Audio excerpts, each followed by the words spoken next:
حسبنا اللہ ونعم الوکیل، نعم المولا ونعم النصیر، ثم الصلاة والسلام علی سید الانبیاء والمرسلین، خاتم النبیین ورحمۃ للعالمین، الملقب بطٰہٰ و یاسین، شفیع المذنبین، ابی القاسم محمد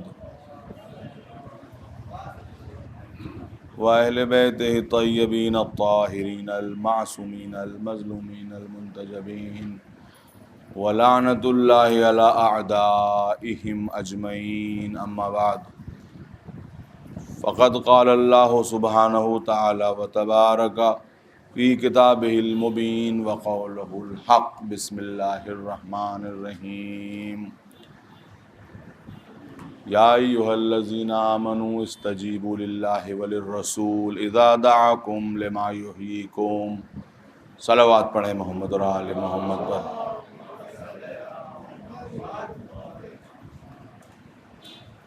حضرات مومنین،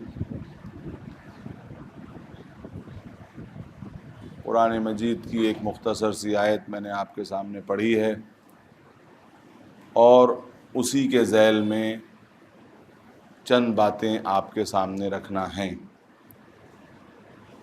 اور انشاءاللہ اسی آیت کے ذیل میں اگلا سلسلہ کلام بھی جاری رہے گا۔ یہ آیت ہے کہ اے وہ لوگو جو ایمان لائے ہو، اللہ اور اس کے رسول کی آواز پر لبیک کہو، پیغام پر لبیک کہو، وہ پیغام جو تم کو زندگی دیتا ہے، وہ پیغام جو تم کو حیات دیتا ہے۔ تو اب دیکھنے کی بات یہ ہے مومنین اور حضرات کہ یہ بات کہی کس سے جا رہی ہے؟ یہ انہی سے کہی جا رہی ہے جو زندہ ہیں، اور یہ کہا جا رہا ہے کہ یہ پیغام تمہیں زندگی دے گا۔ تو زندہ کو کون سی زندگی ملے گی؟ وہ تو خود ہی زندہ ہے۔ تو یہ کیوں کہا جا رہا ہے کہ آپ کو زندگی مل جائے گی؟ تو یقیناً اس سے پتہ چلتا ہے کہ جو ہماری زندگی ہے یہ کچھ اور ہے، اور قرآن جس زندگی کی بات کر رہا ہے وہ کوئی اور زندگی ہے، اور شاید وہ کوئی زیادہ بلند زندگی ہے جس کی بات قرآن کہہ رہا ہے۔ یہ کون سی زندگی ہے جو مل جائے گی؟ دیکھیے، ہم لوگ جس معاشرے میں رہتے ہیں، ہم معاشرے کے لیے پیدا کیے گئے ہیں، معاشرے کے بغیر ہم زندہ نہیں رہ سکتے۔ جس طرح ہماری ایک زندگی ہے اسی طرح معاشرے کی بھی ایک زندگی ہے، سماج کی بھی ایک زندگی ہے۔ جس طرح انسان بیمار ہوتا ہے اسی طرح معاشرہ بھی بیمار ہوتا ہے۔ جس طرح انسانوں کا علاج کیا جاتا ہے اسی طرح معاشرے کا بھی علاج کیا جاتا ہے، اور جس طرح اگر انسان کی بیماری کو چھپایا جائے تو وہ صحت مند نہیں ہو سکتا، اسی طرح معاشرے کی بیماری کو بھی اگر چھپایا جائے تو معاشرہ صحت مند نہیں ہو سکتا۔ اس بیماری کو بتانا ہوگا، اور جس طرح بیماری کی صحیح تشخیص نہ ہو تو علاج صحیح نہیں ہوتا، اسی طرح معاشرے کی بیماری اگر صحیح طرح سے ڈائیگنوز نہ ہو تو اس کا علاج نہیں ہو سکتا۔ تو بتانا ضروری ہے۔ جس طرح جسم کے لیے صحت مند رہنے کے کچھ اصول ہیں، اسی طرح معاشرے کے صحت مند رہنے کے بھی کچھ اصول ہیں۔ آج میڈیکل سائنس کی ترقی کے ساتھ ساتھ اور سوشل میڈیا کی ترقی کے ساتھ ساتھ ہر آدمی کو یہ معلوم ہے کہ صحت مند رہنے کے اصول کیا ہیں۔ صبح اٹھ کے ٹہلیے تو آپ صحت مند رہیں گے، آپ زیادہ تیل مسالے کی چیزیں نہ کھائیے تو آپ صحت مند رہیں گے۔ غور فرما رہے ہیں نا آپ؟ تو یہ سب چیزیں صحت کے اصول ہیں۔ اسی طرح معاشرے کی صحت کے بھی کچھ اصول ہیں۔ مثلاً معاشرے کی صحت کا ایک اصول یہ ہے، معاشرے کی صحت کے لیے جاہل کا خاموش رہنا ضروری ہے، عالم کا بولنا ضروری ہے۔ اگر کسی معاشرے میں جاہل بولنے لگے اور عالم خاموش ہو جائے تو سمجھیے کہ یہ معاشرہ بیمار معاشرہ ہے، بیمار سماج ہے۔ صحت مند معاشرے میں اتنا مضبوط نہیں ہوتا کہ وہ کمزور کے اوپر دست درازی کرنے لگے، اس کا ہاتھ اور اس کی زبان اس تک جانے لگے۔ صحت مند معاشرے میں دینے والا دے کے تکبر نہ کرے اور لینے والا لینے میں شرم نہ محسوس کرے، کیونکہ اس پر ذمہ داری ہے کہ وہ دے اور لینے والے کا حق ہے کہ وہ لے۔ بیمار معاشرہ وہ ہوتا ہے جس کو احساس نہیں ہوتا، فیلنگ۔ دیکھیے ڈاکٹر آپ کو چیک کرتے ہیں اور اس میں کبھی کبھی ایسا بھی ہوتا ہے کہ آپ کی فیلنگ کو چیک کرنے کے لیے آپ کے اسکن پہ کوئی چیز پرک کی جاتی ہے، سوئی چبھائی جاتی ہے۔ آپ کو احساس ہوا کہ ہاں، اس کے معنی یہ ہیں کہ زندگی ہے۔ اب معاشرے کے لیے بھی معاشرے کی فیلنگز کو چیک کرنے کے لیے کبھی کبھی پرک کیا جاتا ہے کہ دیکھیں معاشرے میں ظلم ہوا، معاشرے کو احساس ہوا یا نہیں۔ زیارت وارثہ میں ایک جملہ ہے، دیکھیے، وہ معاشرے کی صحت، معاشرے کی زندگی اور معاشرے کی موت کو بتاتا ہے۔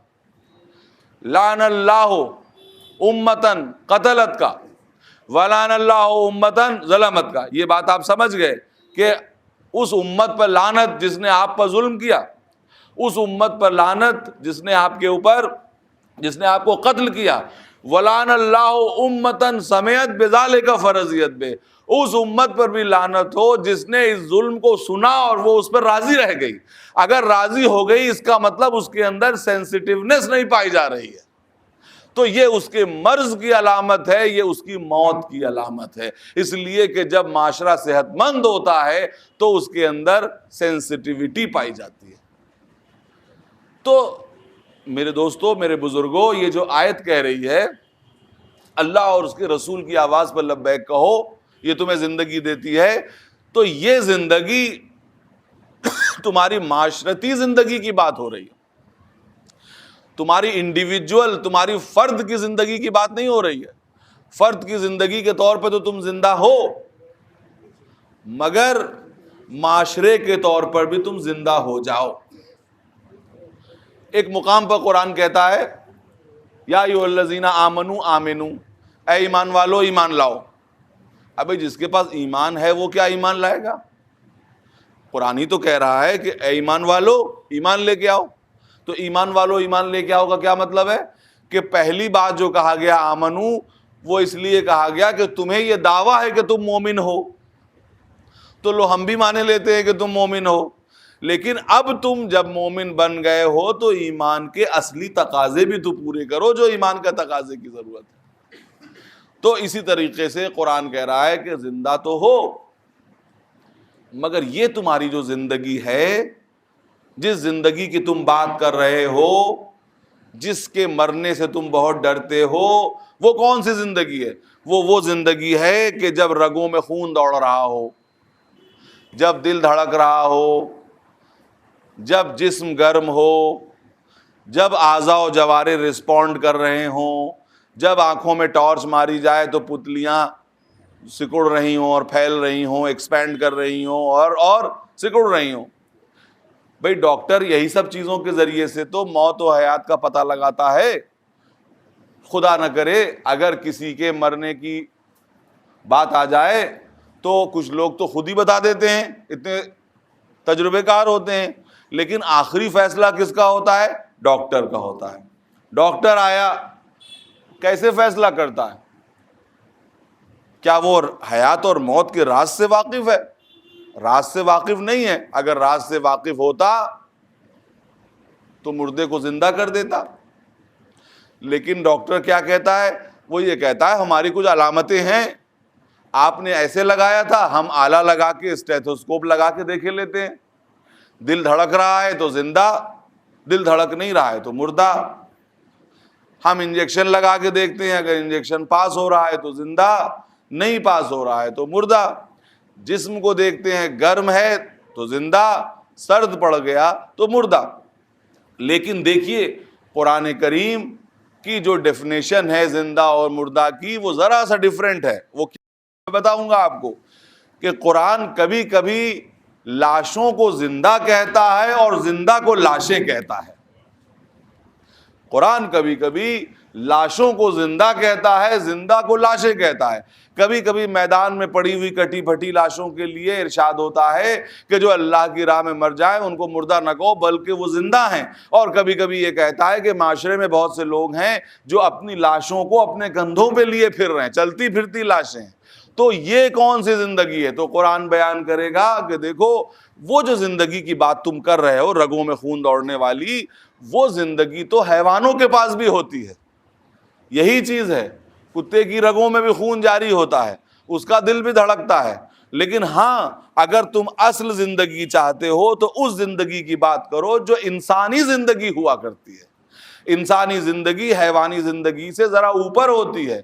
اب یہ دیکھیں کہ تمہارے اندر تھوڑا بہت کچھ رسپونڈ ہو رہا ہے کہ نہیں۔ اب دیکھیے ڈاکٹر جب جسم کی زندگی کا فیصلہ کرتے ہیں تو کسی جگہ پر ہٹ کرتے ہیں کہ دیکھیں رسپونڈ ہو رہا ہے کہ نہیں۔ قدرت کہہ رہی ہے کہ جس طرح جسم کو ہٹ کیا جاتا ہے اسی طرح ہم تمہاری روح کو ہٹ کریں گے اور دیکھیں رسپانس آ رہا ہے کہ نہیں آ رہا ہے۔ اگر رسپانس آ رہا ہے تو تم زندہ ہو، رسپانس نہیں آ رہا ہے تو تم مردہ ہو۔ صلوات پڑھیں محمد آل محمد۔ یہ زندگی کیسے ناپیں گے؟ یہ کون سی زندگی ہے؟ تو قدرت نے کہا کہ دیکھو ایک اور زندگی ہے جو تمہارے اندر سانس لے رہی ہے۔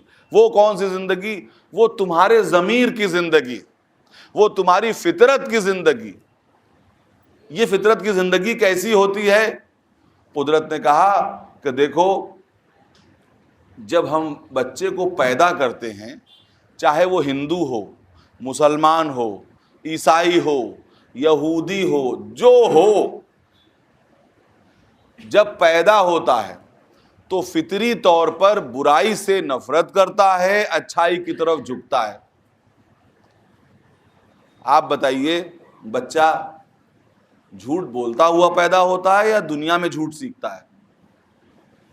دنیا میں سیکھتا ہے۔ جب ذرا سا شعور پیدا ہوتا ہے، جب بولنے لگتا ہے تو وہ کیا بولتا ہے؟ سچ بولتا ہے کہ جھوٹ بولتا ہے؟ سچ بولتا ہے۔ جھوٹ کون سکھاتا ہے؟ سماج، معاشرہ، ماں باپ، اعزاء، اقربا۔ اور کبھی کبھی تو یہ نوبت آ جاتی ہے کہ بچہ دروازے پہ آ کے کہتا ہے کہ پاپا کہہ رہے ہیں کہ پاپا گھر میں نہیں ہیں۔ تو آپ نے دیکھا کہ اس جھوٹ کو بھی اس نے سچ بنا کے پیش کیا، کیونکہ اسے سچ کے علاوہ کچھ آتا نہیں۔ یہ کیا ہے؟ یہ نور فطرت ہے۔ دنیا کا بڑے سے بڑا چور، دنیا کا بڑے سے بڑا مرڈر کرنے والا جب پہلی دفعہ چوری کرنے جاتا ہے، جب پہلی دفعہ مرڈر کرنے جاتا ہے تو گھبراتا ہے، پریشان ہوتا ہے، اس کے ہاتھ پیر کانپتے ہیں۔ کیوں؟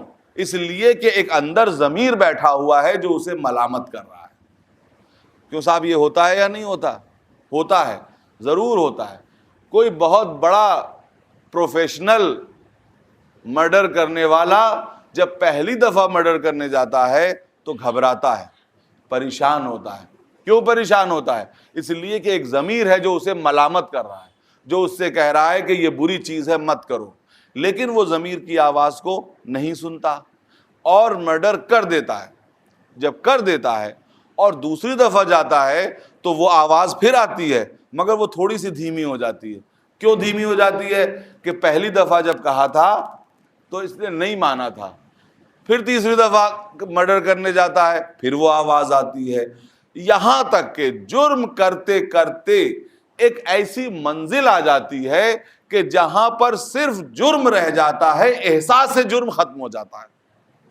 جب احساس جرم ختم ہو جاتا ہے تو قرآن اس کے لیے ڈیتھ سرٹیفکیٹ لکھ دیتا ہے کہ اب یہ مر چکا ہے۔ کیونکہ احساس جرم ہی سے تو یہ امید تھی کہ تم واپس آ جاؤ گے زندگی کی طرف۔ اب جب احساس جرم ختم ہو گیا تو تمہاری زندگی بھی ختم ہو گئی۔ صلوات پڑھیں محمد اور آل محمد۔ میرے دوستو، میں آپ سے کہتا ہوں، سب ماشاءاللہ صاحبان ضمیر ہیں، اگر صبح اٹھ کے آپ ایک بچے کو بے خطا ایک تھپڑ مار دیں تو آپ دن بھر اس احساس جرم میں مبتلا رہیں گے کہ ہم نے ایسا کیوں کیا. یہ کیا ہے؟ یہ ضمیر کی آواز ہے کہ ہم نے ایسا کیوں کیا, ہم نے ایسا ظلم کیوں کیا. یہ کیا ہے؟ یہ ضمیر رسپونڈ کر رہا ہے. دیکھا جاتا ہے, ٹیسٹنگ ہوتی ہے کہ دیکھیں اس میں زندگی ہے یا نہیں. اگر زندگی ہے تو گناہ کے ساتھ احساس گناہ بھی پایا جائے گا, اور اگر زندگی نہیں ہے تو گناہ تو ہوگا مگر بے حیائی اتنی ہوگی کہ احساس گناہ نہیں ہوگا. اور جب ایسا ہو جائے تو پلٹ کے آنے کی گنجائش نہیں. لیکن اگر رمق حیات باقی ہے, دیکھیے ڈاکٹر آپ سے کیا کہتا ہے کہ اگر زندگی تھوڑی بھی ہے تو ہم صحت مند کر سکتے ہیں, لیکن مر گیا تو پھر ہم کیسے صحت مند کر سکتے ہیں. اسی طریقے سے اللہ کے منتخب بندے, اگر انسان میں تھوڑی سی بھی رمق حیات باقی ہے, فطرت میں, ضمیر میں تھوڑی سی زندگی باقی ہے تو وہ صحت مند ہو سکتا ہے, اور اگر تھوڑی سی بھی زندگی نہیں باقی ہے تو پھر صحت مند ہونے کی امید بھی نہیں ہے. ابھی میں مصائب نہیں پڑھ رہا ہوں, لیکن میں بتانا چاہتا ہوں کہ ضمیر کی زندگی ہوتی کیا ہے یہ میں بتا دوں, اور کیسے ضمیر کیسے رسپونڈ کرتا ہے وہ میں بتا دوں. جب میدان سالبیہ میں نے عرض کیا, ابھی مصائب نہیں پڑھ رہا ہوں, انشاءاللہ 15-20 منٹ کے بعد اس کی منزل آئے گی. منزل سالبیہ پر حر نے آ کے امام حسین کو روکا, منزل سالبیہ پہ حر نے آ کے امام حسین کو روکا اور ان کی لجام پر ہاتھ ڈال دیا. تو امام حسین نے کیا فرمایا کہ حر, جو اس وقت کا عربی کا محاورہ تھا کہ اے حر تیری ماں تیرے ماتم میں بیٹھے, تو یہ کیا کر رہا ہے. تو حر کیا کہتا ہے؟ حر کہتا ہے کہ اگر تمام عرب میں کسی اور نے میری ماں کا نام اس طرح لیا ہوتا تو میں بھی اس کا نام لیتا, اس کی ماں کا نام لیتا, مگر میں کیا کروں کہ آپ کی ماں تو ایسی ماں ہے کہ کوئی مسلمان رہتے ہوئے بغیر وضو کے ان کا نام بھی نہیں لے سکتا. بس امام حسین نے محسوس کر لیا کہ گناہگار تو ہے مگر رمق حیات اس میں ابھی باقی ہے, ابھی تھوڑی سی زندگی باقی ہے. تو آپ نے دیکھا کہ امام حسین اس طبیب کا نام ہے کہ جس میں تھوڑی سی زندگی باقی تھی, اس کو عصر عاشور آتے آتے, روز عاشور آتے آتے صحت مند ضمیر کا انسان بنا دیا, اس کو زندگی عطا کر دی. صلوات پڑھیں محمد رسول اللہ.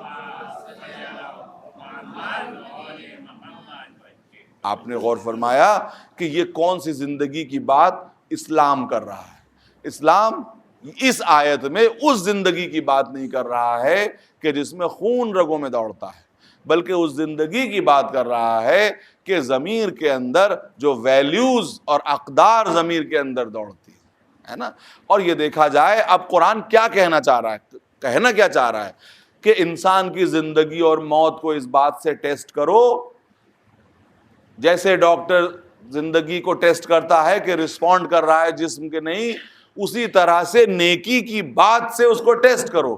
اگر نیکی پر وہ رسپونڈ کر رہا ہے تو اس کا مطلب ابھی ضمیر میں زندگی باقی ہے, اور اگر نیکی کی بات پر رسپونڈ نہیں کر رہا ہے تو ضمیر بھی مردہ ہو چکا ہے, چاہے بھلے ہی وہ خود کتنا صحت مند نظر آ رہا ہو, کتنا ہی صحت مند نظر آ رہا ہو, لیکن روحانی طور پر وہ مر چکا ہے. کیونکہ قدرت کیا کہہ رہی ہے کہ اللہ اور رسول کی آواز, اس کے نمائندوں کی آواز پر لبیک کہنا یہی زندگی کی علامت ہے. اب یہ دیکھیں کہ ان کی بات پہ توجہ کسی کی ہے یا نہیں. اسی لیے قرآن میں جگہ جگہ پیغمبر سے کہا گیا ہے کہ آپ زندوں کو ڈرائیے. تو زندوں کو ڈرانے کا کیا مطلب ہے؟ کیا رسول اللہ جو ہیں, رسول اسلام قبرستان میں جا کے ڈراتے تھے؟ وہ تو انہی لوگوں میں ڈراتے تھے, تو زندوں میں ڈرائیے کا کیا مطلب ہے؟ انہی لوگوں کو ڈرائیے جو ہدایت قبول کرنے کی صلاحیت رکھتے ہیں. ان کو بتائیے کتنے ایسے ہیں کہ جو اب مثلاً ابو لہب چچا تھا سگا, ابو جہل جس کو ابو الحکم کہا جاتا تھا وہ بھی نبی کا کہیں نہ کہیں سے رشتہ دار ہوتا تھا, قریش کا ایک فرد تھا, لیکن چونکہ یہ وہ لوگ تھے کہ جن کے ضمیر مر چکے تھے, ان کے سامنے اچھی سے اچھی گفتگو آپ رکھ دیجئے, لیکن ہاں جس کے اندر ضمیر بیدار تھا اس نے رسپونڈ کیا. اور فرما رہے ہیں آپ تو یہ زندگی اس زندگی کے علاوہ ہے.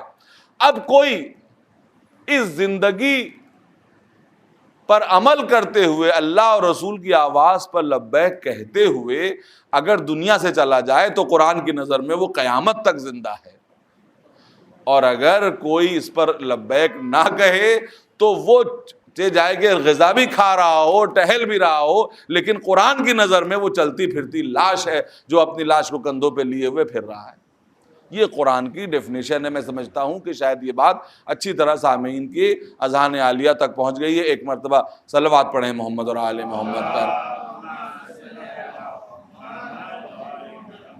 آپ نے غور فرمایا؟ اور دوسری بات یہاں پہ جو بات کہی جا رہی ہے، ایک تو روحانی زندگی کی بات کی جا رہی ہے اور دوسرے سماجی زندگی کی بات کی جا رہی ہے کہ تمہارا سماج کتنا بیدار ہے۔ یہ دیکھو، آپ کا صحت مند ہونا جتنا ضروری ہے اس سے زیادہ ضروری ہے سماج کا صحت مند ہونا۔ ایک ایسا سماج جہاں عدل و انصاف برقرار ہو، ایک ایسا سماج کہ جہاں برابری کی حکمرانی ہو، ایک ایسا سماج کہ جہاں پر کمزور کو دبایا نہ جائے، ایک ایسا سماج جو مضبوط کی عزت کو آسمان پر نہ پہنچا دے۔ تو یہ تمام چیزیں ضروری ہیں۔ اگر یہ نہیں ہے تو یہ سمجھ لیجئے کہ آپ کتنے ہی باعزت کیوں نہ ہوں، آپ کتنے ہی صحت مند کیوں نہ ہوں، آپ اس سماج میں عزت کی زندگی نہیں جی سکتے جس زندگی میں۔ اور دیکھیے، انبیاء کے آنے کا مقصد، اولیاء کے آنے کا مقصد، ائمہ کے آنے کا مقصد یہی تھا کہ ایک اچھا سماج بنے، ہے نا، اور انسان جو حیوان بن گیا ہے وہ حیوانیت سے انسانیت کی طرف آ جائے۔ دیکھیے، اسلام کو اس سے دلچسپی نہیں ہے کہ کتنے غیر مسلمان بنتے ہیں، بلکہ اس سے دلچسپی ہے کہ کتنے حیوان ہیں جو انسان بن جاتے ہیں، کیونکہ بہت سے چلتے ہوئے جانور ہیں۔ اگر انسان کی زندگی صرف کھانے پینے اور بیوی بچوں تک سمٹ کے رہ جائے تو یہ سمجھیے کہ یہ صرف حیوان ہے، اس لیے کہ حیوان کی زندگی بس انہی چیزوں تک سمٹ کے رہ جاتی ہے، صرف کھانے۔ اور پیغمبر کی حدیث ہے کہ اگر کوئی انسان صبح اس حالت میں کرے کہ اس کے ذہن میں صرف اپنی اور اپنے بیوی بچوں کی فکر کے علاوہ کوئی اور فکر نہ ہو، تو سمجھ لیجئے کہ رسول اسلام اس کو مسلمان ماننے پر تیار نہیں۔ دین اس لیے آیا، دین کی اسپرٹ یہ ہے میرے دوستو کہ دین اس لیے آیا کہ انسان کو دینے پر راضی کر دے۔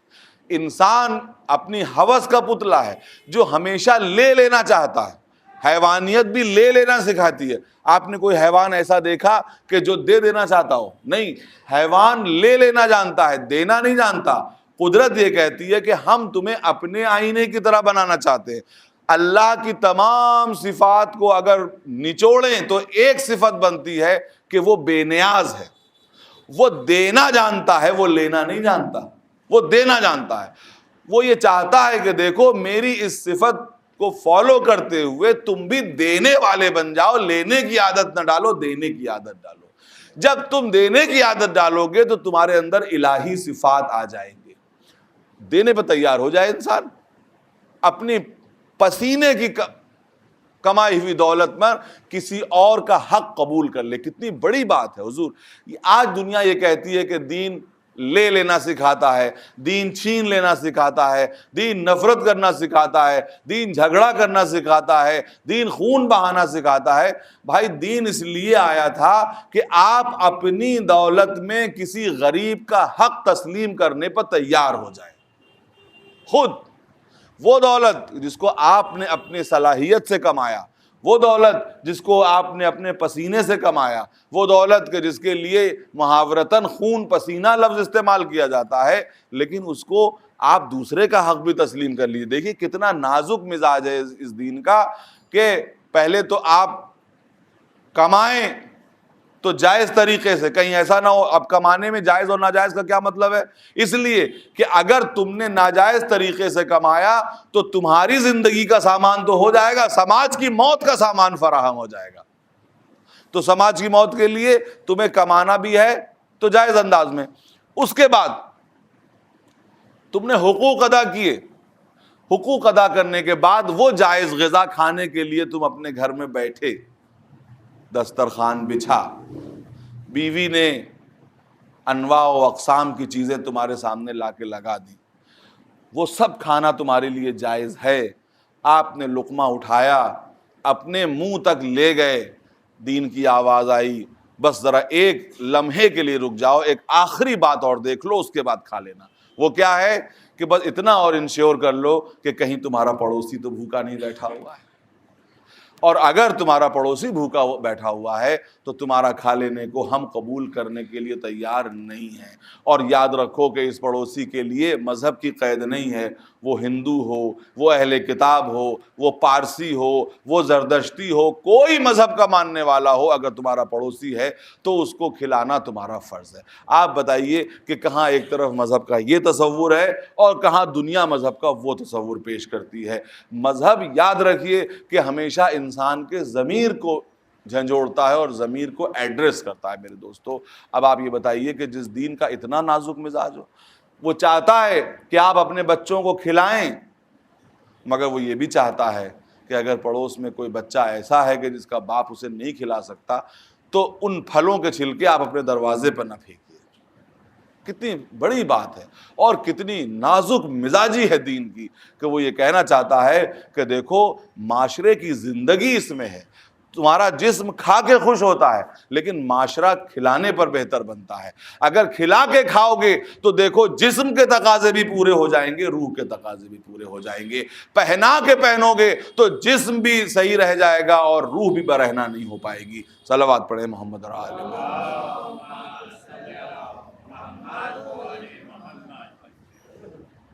اللہ اور رسول کی آواز پہ لبیک کہو، یہ تمہیں زندگی دیتی ہے۔ کبھی کبھی ایسا بھی ہوتا ہے کہ انسان اللہ اور رسول کی آواز سے فرار کرتا ہے اور یہ سوچتا ہے کہ وہ زندگی کی طرف جا رہا ہے، جبکہ وہ زندگی کی طرف نہیں جاتا، اس وقت وہ موت کی طرف جاتا ہے، اس وقت وہ موت کی طرف جاتا ہے، لیکن لگتا اسے ایسا ہے کہ وہ زندگی کی طرف جا رہا ہے۔ آپ دیکھیے کہ پیغمبر بلا رہے ہیں، کہاں بھاگے چلے جا رہے ہو؟ میدان جنگ سے۔ لیکن کچھ لوگ ہیں جو یہ سمجھ رہے ہیں کہ میدان جنگ سے بھاگ کے جائیں گے تو زندگی ملے گی، جبکہ پیغمبر یہ بتا رہے ہیں کہ زندگی تو ہمارے پاس ہے، وہاں کہاں زندگی تمہیں ملے گی۔ اللہ اور رسول کی آواز پہ لبیک کہو کہ تب زندگی ملے گی۔ یہ کیسی زندگی ہے جو چند سانسوں کی تلاش میں تم جا رہے ہو؟ اور آپ دیکھیے عجیب بات ہے کہ اگر کوئی میدان جنگ میں اپنی جان دے دے، البتہ آپ یہ سمجھ لیں کہ یہاں پہ میں جنگ کا تذکرہ کر رہا ہوں اس لیے نہیں کہ دین جنگ سکھاتا ہے، بلکہ اس لیے کہ جب کسی کے اوپر دنیا میں ڈیفنس کا رائٹ ہر ایک کو دیا گیا، چاہے وہ چھوٹی سی چھوٹی مخلوق ہو، چیٹی ہو، اگر آپ اسے تنگ کریں گے تو وہ آپ کو کاٹ لے گی۔ اب جب چیٹی کاٹے تو آپ یہ نہ کہیے کہ چیٹی آتنکوادی ہو گئی ہے، بلکہ اسے اللہ نے ڈیفنس کا رائٹ دیا۔ تو اب ڈیفنس میں اگر کوئی اپنی جان دے دے، قدرت یہ کہہ رہی ہے کہ وہ زندہ ہے، اور ہم اسے ایسا اعزاز دیں گے کہ جو اعزاز ہم نے کسی کو نہیں دیا، اسے غسل و کفن سے بھی پاک کر دیں گے۔ آپ کو معلوم ہے نا کہ ہر ایک کو ضرورت ہے غسل و کفن کی۔ کوئی انسان کتنا ہی پاک و پاکیزہ ہو، ادھر روح اور جسم میں جدائی ہوئی، ادھر اس کا جسم نجس، چاہے وہ ابھی ساتھ غسل کر کے نکلا ہے اور ادھر اس کی سانس کا رشتہ ٹوٹا، وہ نجس۔ لیکن شہید کی کیا شان ہے کہ وہ ادھر سانس کا رشتہ ٹوٹا، وہ قیامت تک کے لیے پاک ہو گیا، اسے کفن کی بھی ضرورت نہیں ہے۔ وہی خون میں بھرا ہوا لباس اس کا کفن ہے، وہی اس کا جنازہ غسل کیا ہوا پاک و پاکیزہ ہے۔ آپ غور فرمائیں، کسی بڑے سے بڑے عالم، کسی بڑے سے بڑے مجتہد کو بھی یہ سٹیٹس اسلام نے عطا نہیں کیا۔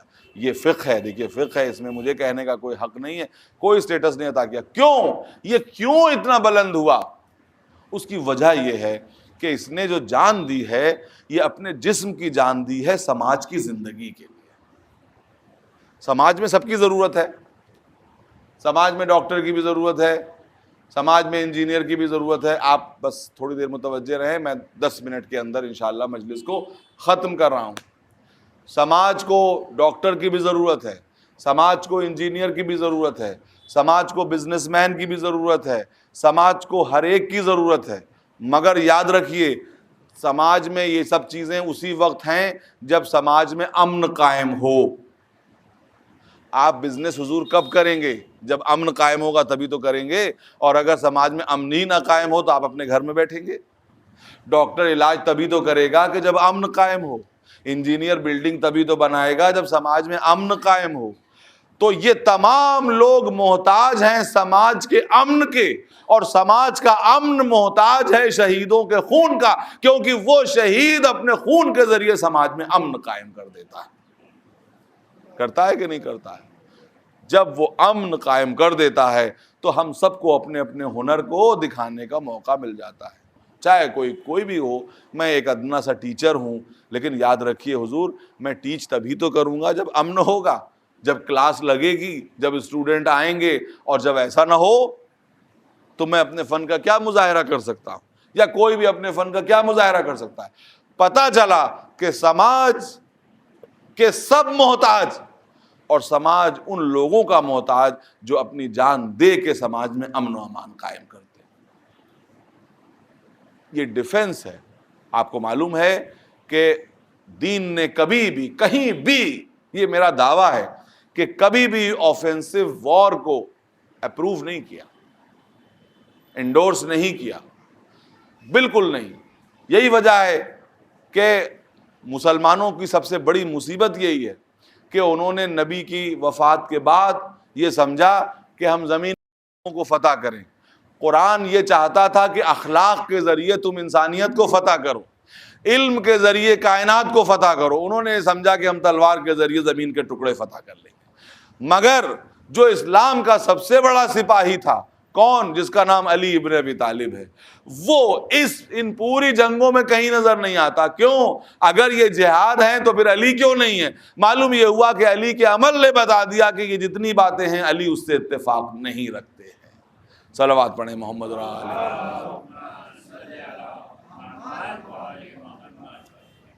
ہمارے یہاں نبی کی زندگی کو آپ دیکھ لیجئے. بتائیے، میں آپ سے چیلنج دیتا ہوں اس بات کا کہ آپ بتائیں کہ نبی نے کہیں بھی جارحانہ جنگ کی ہے؟ کہیں جا کے نبی نے خود حملہ کیا ہے؟ میں اس مجلس کے بعد اگر آپ حضرات کی خواہش ہوگی تو میں 5 منٹ بیٹھا رہوں گا، 10 منٹ بیٹھا رہوں گا، مجھ سے سوال کیجئے. یہ عجیب بات ہے کہ ہمارے یہاں یہ چلن ہو گیا ہے کہ ذاکر نے مجلس پڑھی اور اس کے بعد وہ چل دیا. اگر خدا نخواستہ کسی نے سوال کر لیا تو کہا جاتا ہے کہ کتنی بڑی بے ادبی کر دی. اے حضور، یہ تو بتائیے کہ آپ غلام کس کے ہیں؟ غلام اس کے ہیں جو ممبر پہ کہتا تھا سلونی قبل ان تفقدونی. اس کے غلام بننے کا دعویٰ کرتے ہیں، اور آپ میں خود اتنی صلاحیت نہیں کہ جو پڑھ رہے ہیں اسی کے اوپر سوالوں کا سامنا کر سکے. تو کم سے کم اتنا تو صلاحیت آپ کے اندر ضرور ہونی چاہیے کہ جو کچھ آپ ممبر سے بیان کر سکتے ہیں، کر رہے ہیں، زیر ممبر اس پر سوالوں کا سامنا کر سکیں. اور دیکھیے، میں اپنے اس مختصر سے مجمع کے سامنے ہاتھوں کو جوڑ کے یہ کہنا چاہتا ہوں کہ اگر آپ ذاکرین کی حالت کو سدھارنا چاہتے ہیں تو آپ سوال پوچھنے کی رسم کو جاری کیجئے. اس لیے کہ جب آپ سوال پوچھنے لگیں گے تو وہ تیاری کر کے آنے لگیں گے. آپ نے سوال پوچھنا بند کر دیا، انہوں نے پڑھنا بند کر دیا. صلوات پڑھیں محمد آل محمد. تو آپ پوچھئے، ہم بتائیں گے کہ نبی نے کہیں جا کے کہیں چڑھ کے جنگ کی؟ آپ نے جا کر کے کسی ملک پر چڑھائی کی؟ ساری جنگیں کہاں ہوئی؟ مدینے کے قریب. مدینے کے قریب جنگ ہونے کا مطلب یہ ہے کہ دشمن خود آیا تھا جنگ کرنے، خود نبی کہیں جنگ کرنے کے لیے نہیں گئے تھے.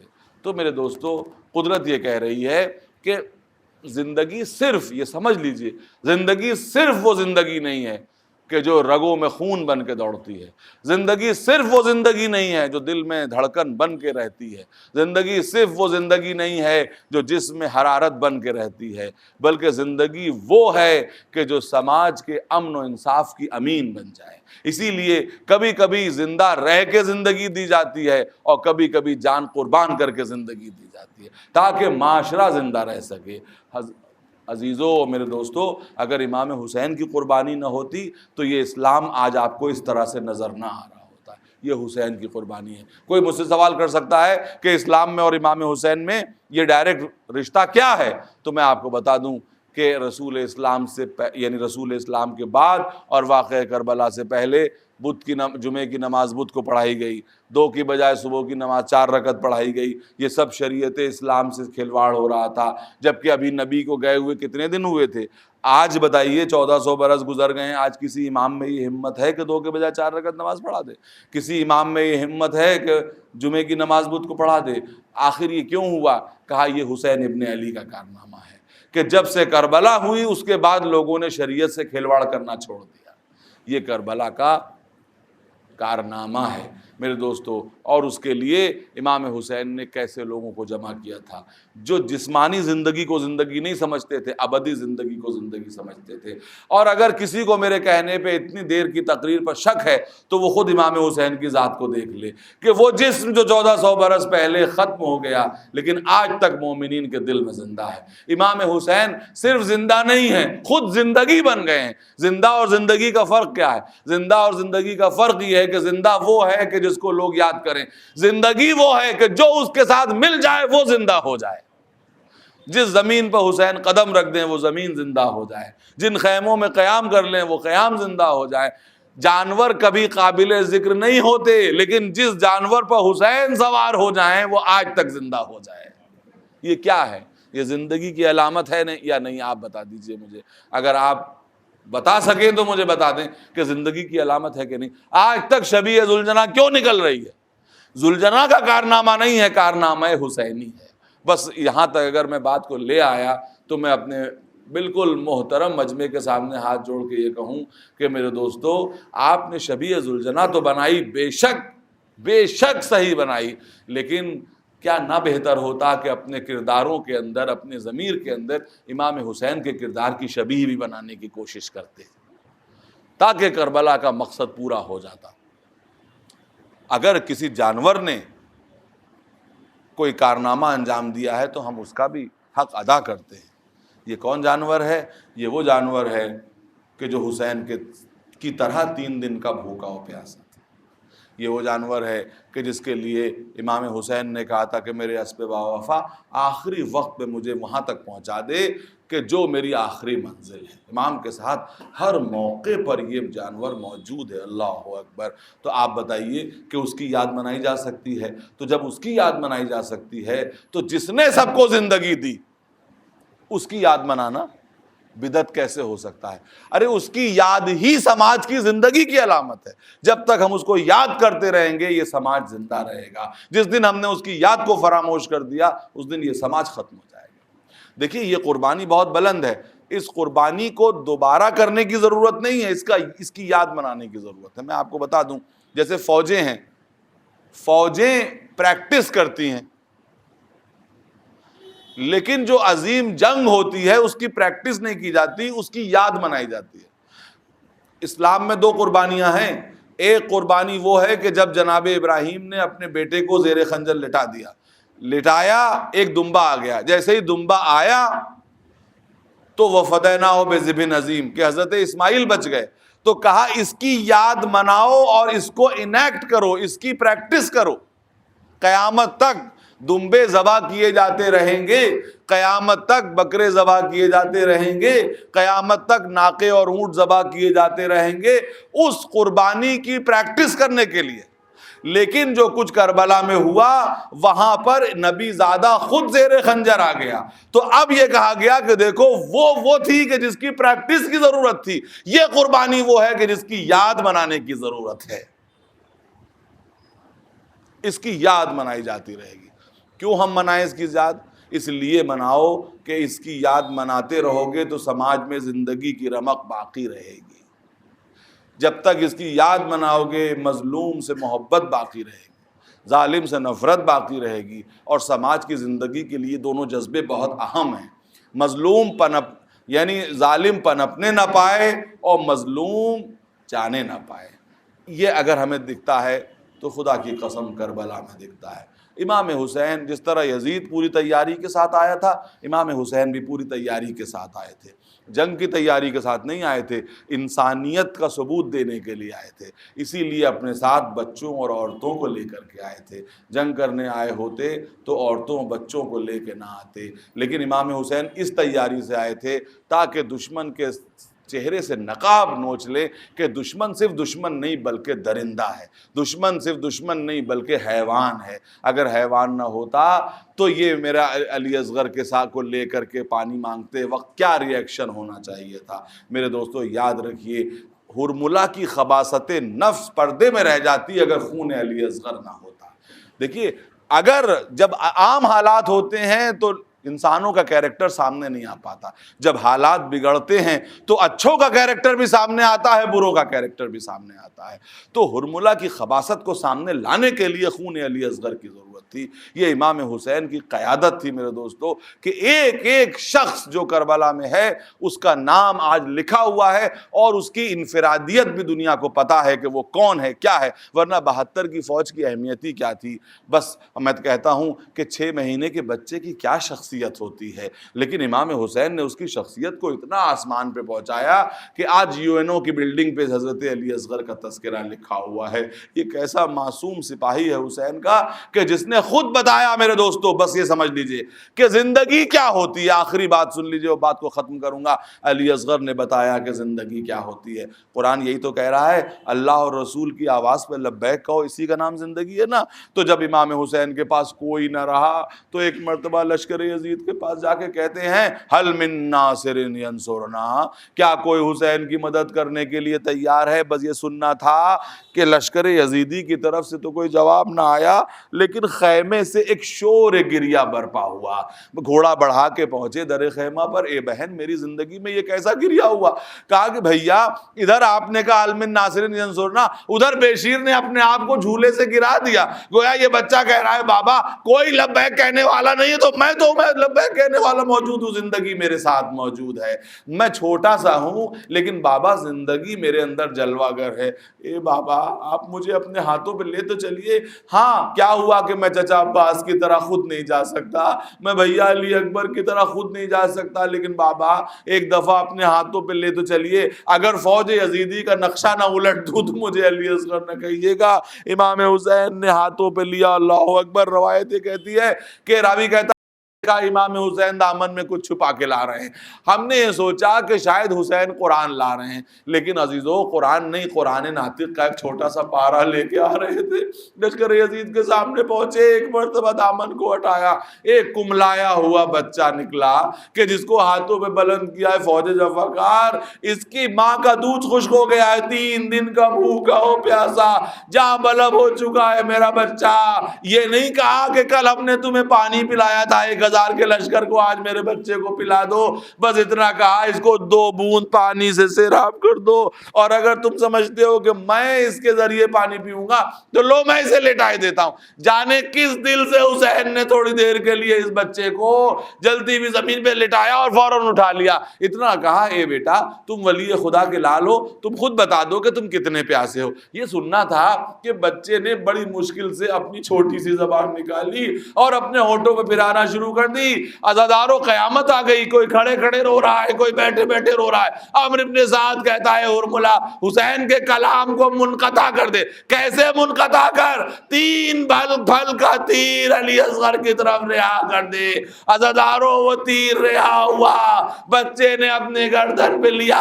ارے پیاسے بچے کے گردن میں کتنا خون تھا؟ صرف اتنا خون تھا کہ ایک چلو میں آ گیا۔ حسین نے وہ چلو لیا، اپنے چہرے پر ملا کہا روز قیامت اپنے نانا کے سامنے اسی طرح سے جاؤں گا، خون علی اصغر میرے چہرے پر ہوگا۔